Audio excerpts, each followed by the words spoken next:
Aminul Huda bin Hassan Yang Berhormat Seri Gading. Assalamualaikum warahmatullahi wabarakatuh. Terima kasih Datuk Timbalan Speaker. Saya pantun sikit. Mencari timba si anak dara di bawah sarang burung tempur. Salam sembah pembuka bicara. Soalan Seri Gading nombor 3. Minta Menteri Ekonomi menyatakan berapa banyak wang yang telah dibelanjakan untuk inisiatif kemudahan rakyat pada tahun 2023 dan pecahan perbelanjaan peringkat negeri. Terima kasih. Yang Berhormat Menteri. Assalamualaikum warahmatullahi wabarakatuh dan salam sejahtera. Terima kasih Datuk Yang di-Pertua, terima kasih Seri Gading.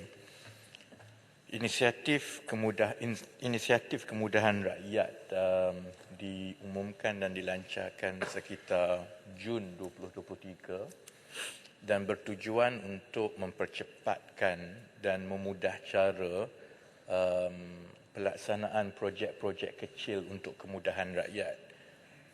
Caranya ialah dengan membuka kepada semua pihak, baik individu, baik wakil rakyat, baik jabatan-jabatan kerajaan untuk mengenal pasti projek-projek infrastruktur kecil di bawah RM200,000 ke bawah untuk dilaksanakan dengan segera, dan ini membuka ruang contohnya kepada rakyat biasa untuk membaiki jalan kecil, jabatan dan sebagainya.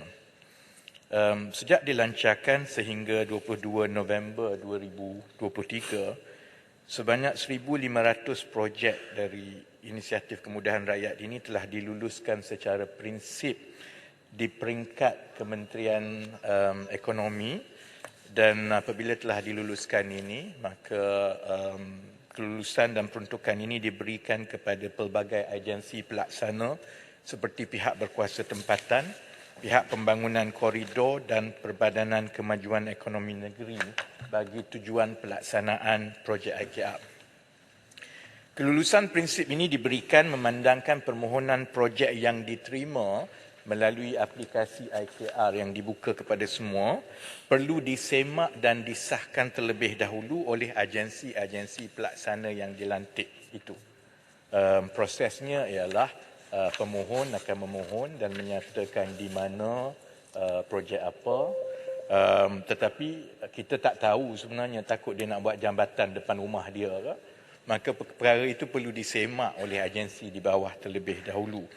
Dalam hal ini, agensi pelaksana yang dilantik perlu melaksanakan siasatan tapak bagi menentukan kebolehsanaan projek dan kos projek serta memberi maklum balas kepada Kementerian Ekonomi untuk penyaluran peruntukan dan seterusnya dilaksanakan.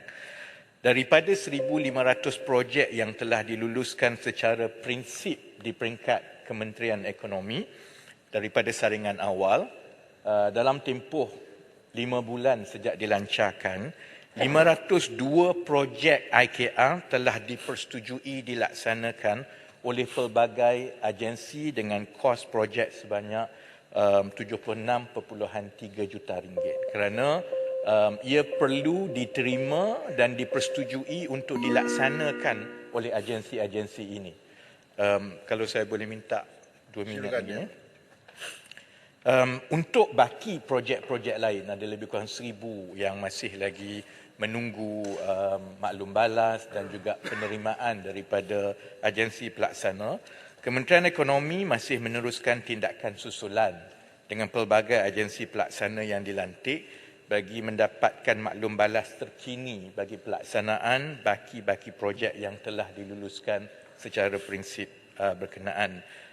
Untuk makluman Datuk Yang di-Pertua contohnya, ada pelbagai sebab lah kenapa PBT ataupun agensi pelaksana yang lain menolak untuk tidak melaksanakan. Kadang-kadang dirasakan ini bukan tanggungjawab mereka. Ada juga contohnya dapatan dan maklum balas daripada agensi pelaksana bahawa pandangan mereka itu untuk kepentingan individu yang tidak memberi kesan yang besar kepada masyarakat setempat. Sehingga kini daripada 76.3 juta ringgit yang telah diluluskan untuk 502 projek tersebut, sebanyak 57.2 juta telah disalurkan bagi pelaksanaan yang 500 projek ini sedang berjalan di seluruh Malaysia, dan pecahannya seperti berikutnya. Sabah tertinggi sebanyak 21.6 juta, kemudian Perak 7.2 juta, Pahang 6.5 juta, Sarawak 5.8 juta, Selangor 5.3 juta, Kedah 2.2 juta, Negeri Sembilan 2 juta, Johor 1.96 juta, Melaka 1.1 juta, Terengganu 1 juta, Kelantan 750,000, Perlis 670,000, Wilayah Persekutuan 556,000 dan Pulau Pinang 400,000 ringgit. Terima kasih, Datuk Yang di-Pertua. Yang Berhormat Sri Gading, soalan tambahan.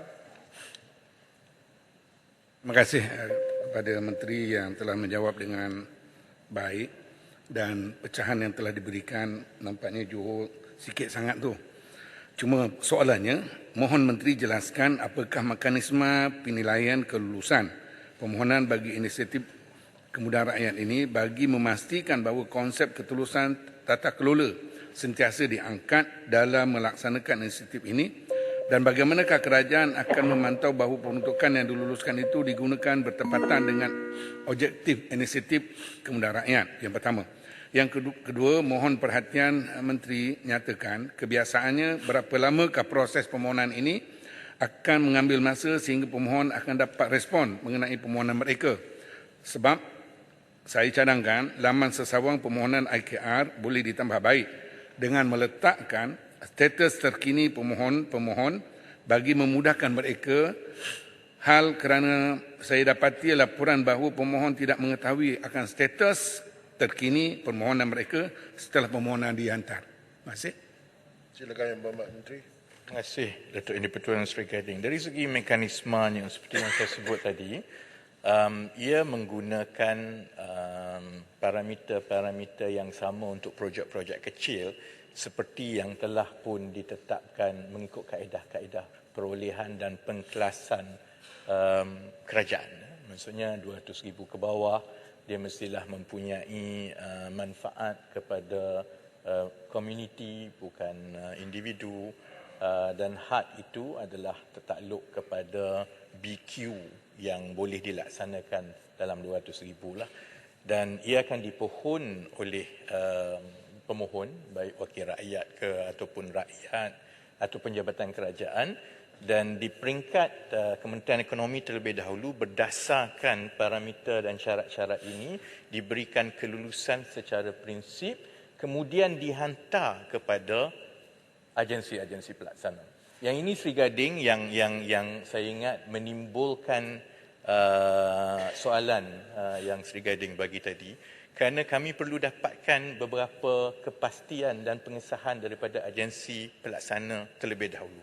Pertama, agensi pelaksana perlu mengesahkan bahawa projek itu menepati syarat-syarat, iaitu terutamanya dia bukan untuk peribadilah. Kedua, yang agensi pelaksana bersetuju untuk melaksanakan, dan ketiga, selepas dia bersetuju untuk melaksanakan, dia perlu mengemukakan BQ untuk proses penyaluran. Yang menjadi masalah itu ialah apabila tempoh masa untuk PBT ataupun agensi pelaksana ni untuk kembali ke Kementerian Ekonomi itu dia berbeza-beza. Ada agensi pelaksana yang laju, maka cepatlah disalurkan. Kalau yang perlahan tu, dan saya boleh maklumkan kepada Dewan, ada juga agensi di bawah, walaupun kita sebut kami nak bagi peruntukan, dia tak nak buat. Itu yang, jadi kalau kami letakkan status, masa kami bincangkan macam mana nak buat portal tu, kalau kami letak status, dia akan terus tunjuk di situ bahawa tersangkut dekat agensi pelaksana lama. Jadi itu adalah antara beberapa dapatan yang akan diambil kira untuk melicinkan lagi proses ini, dan insya-Allah kalau dari segi pemantauan itu ia sudah tentu tertakluk kepada semua peraturan perolehan dan tata kelola kerajaan sedia ada, kerana apabila telah diluluskan secara prinsip dan diterima akan dilaksanakan oleh agensi pelaksana, agensi pelaksana perlu mengadakan proses perolehan seperti biasa, seperti mana projek-projek kecil di bawah RM200,000 ke atas. Tapi insya-Allah kami sedang tengok macam mana nak atasi masalah kalau agensi pelaksana kata dia tak nak buat. Yang itu yang kita sedang mencari jalan juga, kerana kerajaan nak bagi duit ni. Tapi kita boleh tengok di seluruh negara, dia ada respons yang berbeza-beza mengikut PBT masing-masing. Dan saya boleh sebut memang yang paling cepat dan paling banyak menyambut inisiatif ini adalah daripada Sabah. Sebab itu Sabah paling tinggi mendapat peruntukan setakat ini. Terima kasih. Kuala Terengganu, silakan.